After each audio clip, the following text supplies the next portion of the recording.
嗨，各位朋友，大家好，我是 Ariel。那现在呢，在我旁边的两位是我们来自 Before the Other 这个剧团的两位讲师。那他们这次来台湾7天当中，就带了8场的工作坊，要介绍怎么样将戏剧与语言教学融入在一起。那现在就让我们认识一下两位讲师吧。So we're really happy to have Chris and Malia'kekia with us here. Hi. Hi. Hey. So could you guys introduce about yourself to the audiences and talk about Before the Others a little bit? Sure. I'm Malia'kekia. Hi, I'm Chris. And we're Before the Other Creations. I don't know what to talk about. We have a company called Before the Other Creations, and we go into schools and theater companies and businesses, and we teach people how to play. That's what we do. Yeah. Anyone from little kids all the way up to adults. And actually, I attended 2 of their workshops today, and I really loved it. And there's one question I would like to ask for all the people watching. Why is it called Before the Other? So we believe that the teacher and the student are equal. We're always trying to be for the other person. So how do we be for our students? The students can be for us. And the name, we found the name, one of the games that we play in class is called Pass the Stick. And we were in class one day before we found the name of the company, passing the stick. And the stick, the idea of the stick is for it to float all the way around a circle, like a magic stick. And in doing that exercise, we kept saying, can you be for her? Can you be for him? Can you be for her? Because when all of us are generous, when we're all for each other and for ourselves, the group can transcend. So this idea of being for someone else really spoke to us. And then we found it in every one of our exercises. And how generosity and being for someone else is really at the core of our work and our play. Yeah, I really felt that through your activities. So could you guys talk about what are the activities included in the workshops you guys did here in Taiwan? Sure. We use children's games to play, to discover, to surprise ourselves. So we actually jump rope with people, and we make crazy shapes with our bodies, and we play together as much as we can. We run around the room. We try and take on characters, and we try and let it go as quickly as we gather. And both games with words, using words and text, and then games with no words that we, again, use our bodies on how to be expressive. In this short period of time, we can't play. We have lists and lists of games.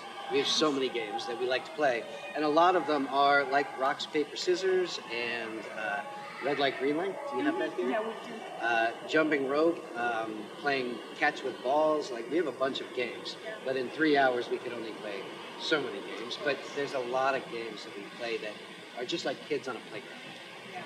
Every workshop in Taiwan, we've done different games. Some of them the same. Most of the classes, we do a game called Numbers, Colors, and we do a game called Jump Rope right in the beginning. And then after Jump Rope, we assess where the class needs to go or is leaning towards. So if there's a class that needs more of one thing, they need to open up their heart, we'll offer games that are more emotional.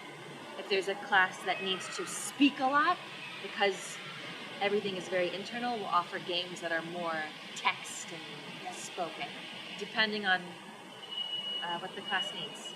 So I really love how unique each and every workshops are. Like 每一个工作坊都有他们独特很不一样的经验。So speaking of language, because I believe many English teachers are watching, so I would like to talk about what do you guys feel about drama, arts, theater? What kind of role does it play in education? Sure. We believe that that drama and theater education, well, that they're no different. That to feel something, to experience something, and then to be able to define it for yourself, for the individual. That is all about storytelling. And how do I live inside every story? And so every moment that we live, we're telling stories. This right now is a story about this, right? So in presenting theater and drama to the classroom, what we notice is the classroom is built very much like a system or a factory. So to integrate theater and drama into the classroom means we need to start telling stories and owning our language and owning how we tell our stories, which requires understanding how we feel about our story. So there's actually a lot of layers to it, but it's actually pretty simple if we acknowledge what does it mean to tell a story that's engaging, that we listen to and that we feel, requires the teacher to feel too. For the student to feel. I don't know, I'm complicating matters. No. Sorry. I could just go down a hole here, which I tend to when I'm just talking. And at the core of it is the feeling.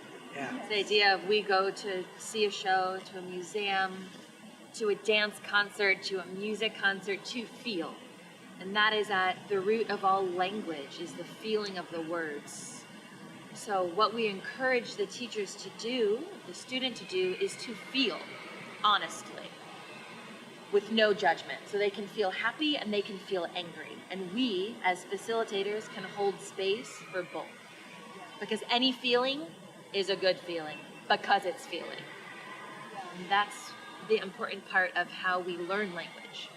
And with that, because when I first hear about theater education, drama education in language teaching, I think for most of the people in Taiwan, the first thing pop up is, oh, we're gonna have to have a script, we're gonna have to rehearse for a play, and everything has to stick to the line. So they're not feeling anything.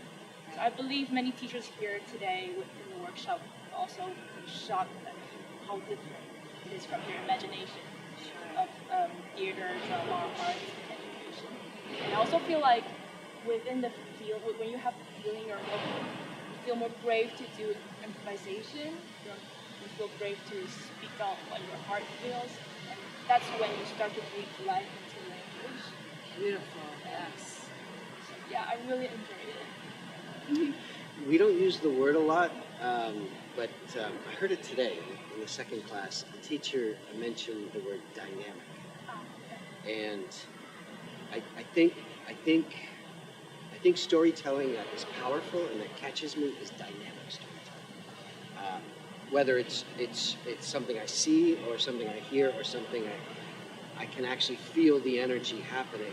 It's dynamic. It moves in different ways. There are opposites. There's expansion. There's something bigger than me happening in the energy of the story. And I think that requires a lot of effort, which I don't think people are necessarily willing to do because of how scary it is and risky. So there are all sorts of words that we use, but really, how do we get the student to connect, to feel with who they are, to be bigger, to be bolder, to embody the story.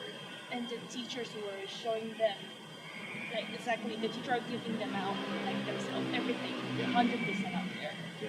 Yeah, so when we talk about play in Taiwan, we often feel like, oh, it's not serious. Yeah. If you're lazy, you like to play. It's sort of negative. But from today's workshop, I'm pretty sure that playing takes a lot of effort. Sure. And people were sure. just really in it. Yeah.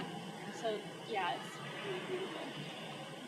From your experience here in Taiwan with Taiwanese teachers, I know like all the teachers from different countries have different cultures. Is there anything that you observed from us that you would like to say to them? Yes. I think what's beautiful about Taiwanese culture is the gratitude.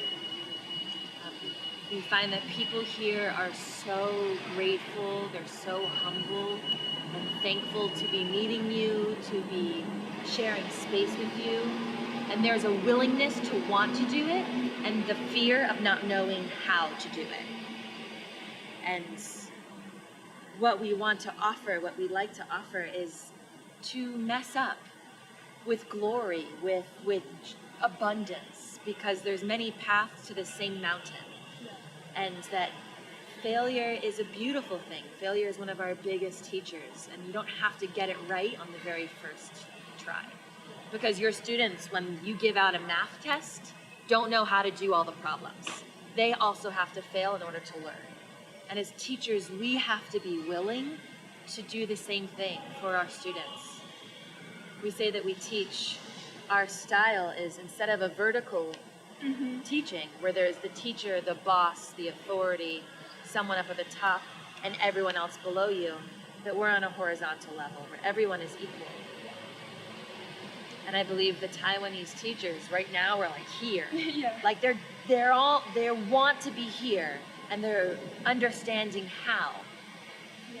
So we offer them to dream more and to make big mistakes and to color outside the lines, because that's where play is, that's where creativity is, that's where art is. And we're super thankful for their hearts. Everyone has been so willing, put in so much effort, is willing to risk. They're willing to speak. They just need a little bit of massaging. Yeah, and we're really grateful for you guys to provide us a space where failure is completely okay. They needed it too.